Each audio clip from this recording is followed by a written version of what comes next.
Hai guys, bertemu lagi di FPL Universe. Ini adalah dunia fantasi Premier League. Di channel ini saya akan bahas segala sesuatu tentang fantasi Premier League setiap harinya.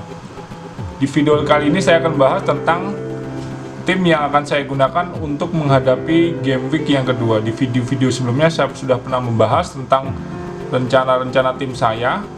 Di video kali ini saya akan mereview apa yang telah saya dapatkan di game week yang pertama dan rencana saya untuk game week kedua dan selanjutnya.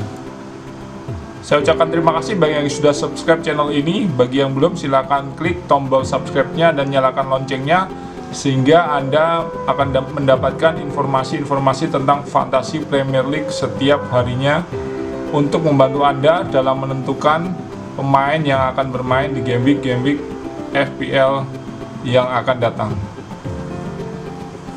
Yang pertama, saya akan mereview apa yang telah saya dapatkan di game week yang pertama.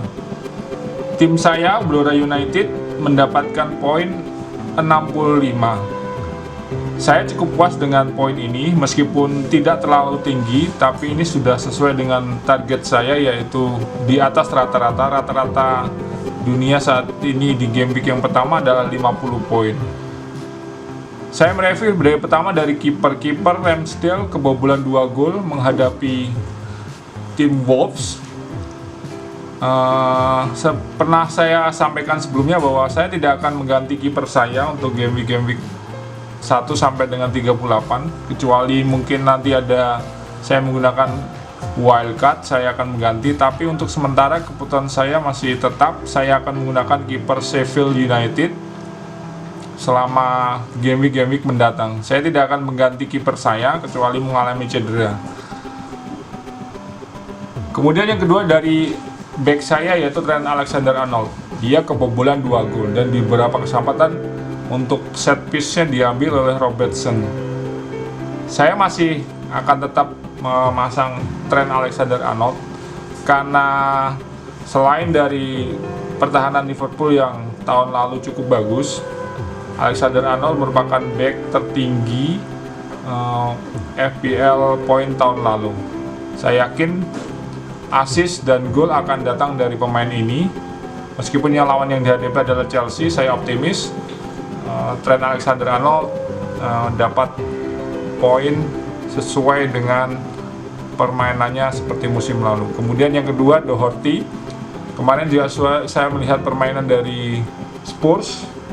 Memang Spurs dalam menghadapi Everton tidak sebagus seperti permainan tahun lalu. Namun saya melihat permainan Doherty ini masih sama dengan seperti di Wolves. Dia sering ke depan. Saya juga melihat dia ada kesempatan one on one dengan goalkeeper namun tidak gol.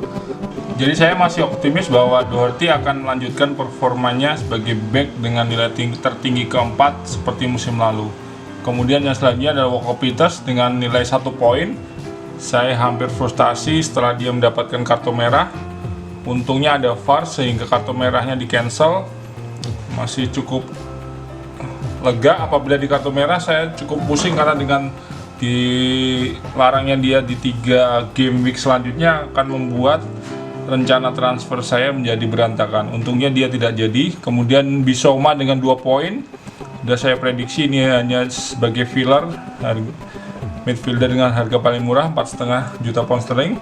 Kemudian Aubameyang seperti yang diharapkan dengan 1 gol 7 poin. Saya juga senang dia tidak mencetak banyak gol. Seandainya dia mencetak banyak gol, poin tinggi, maka akan membuat saingan saya yang menjadikan dia kapten, poinnya akan jauh lebih tinggi daripada saya. Saya juga bersyukur kapten saya salah mencetak hat-trick. Ini sudah sesuai dengan prediksi. Ini juga merupakan penyumbang poin terbesar dari tim saya dengan 40 poin, hampir 60% sendiri. Salah menyelamatkan minggu saya di game week pertama ini. Kemudian Son bermain tidak seperti yang diharapkan dengan 2 poin. Ini yang membuat saya berpikir untuk mengganti dia di game week selanjutnya. Saint-Maximin juga demikian.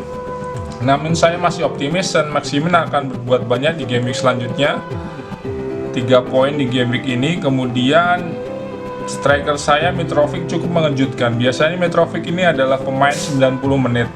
Namun setelah saya lihat ternyata di pertandingan internasional sebelumnya dia cukup kelelahan, jadi saya maklumi bahwa dia tidak dimainkan di menit pertama. Di midweek ini dia bermain di pertandingan Fulham dan mencetak gol. Jadi saya optimis dengan game week selanjutnya yang fixture yang cukup mudah, dia akan bermain dan akan mencetak gol.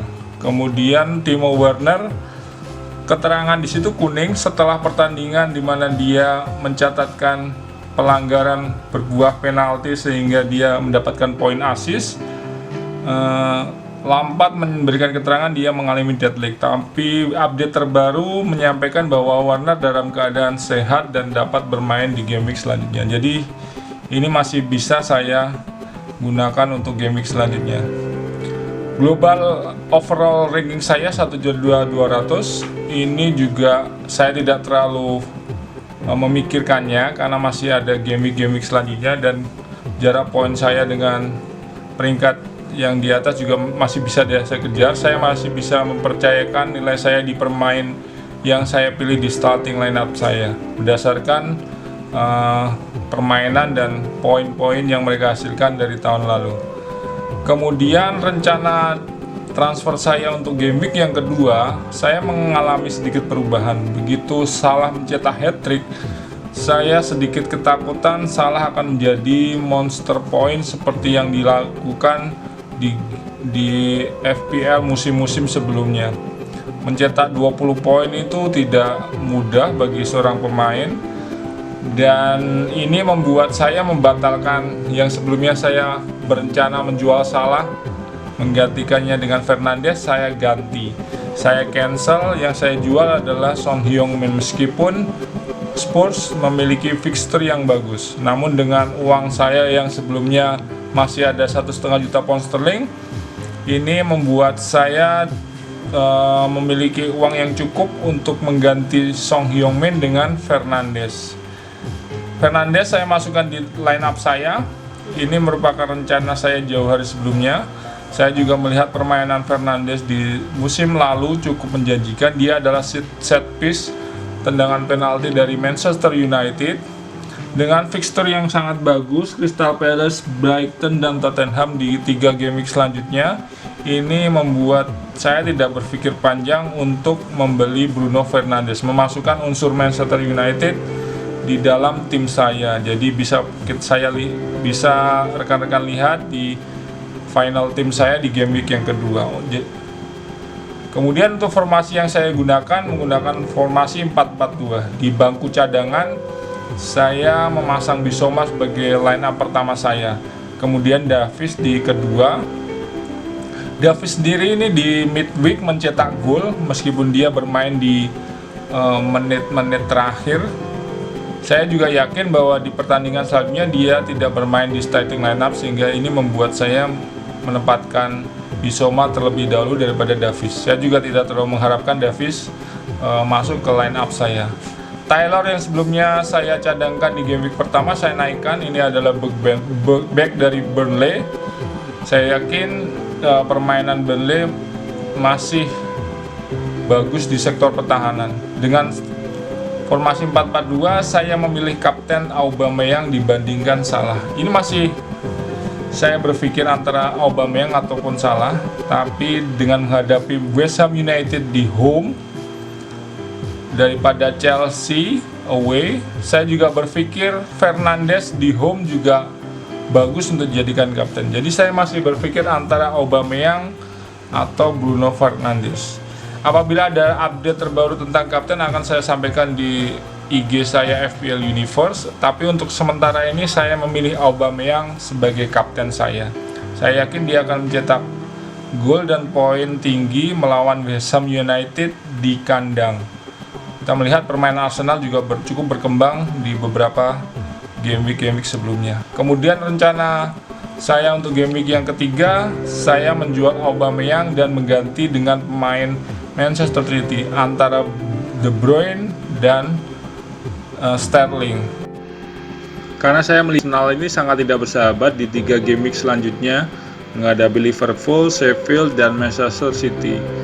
Saya juga ingin memasukkan unsur Manchester City yang terkenal dengan serangannya. Saya ingin memasukkan De Bruyne ataupun Sterling. Ini akan saya tentukan di video-video selanjutnya. Saya akan mengadakan riset tentang ini, apakah lebih baik memilih De Bruyne atau Sterling. Harganya sama, 11,5 juta pound sterling. Jadi untuk game week ketiga saya akan mengeluarkan Aubameyang dan menggantinya dengan unsur dari Manchester City. Di bank saya kemungkinan nanti akan sisa 0,5. Saya juga berpikir seandainya nanti kedepannya kemungkinan memasukkan Arsenal lagi, saya mempertimbangkan Willian dibandingkan Aubameyang. Untuk tim saya, untuk line up saya, yang lain masih tidak ada perubahan. Jadi itu adalah rencana untuk game week yang ketiga. Demikian video dari saya. Apabila bermanfaat silakan subscribe channel ini. Jangan lupa apabila ada pertanyaan silakan ketik di kolom komentar, like, dan subscribe, share channel ini. Sampai ketemu di video-video selanjutnya. Saya Ferry, sampai jumpa, salam FPL.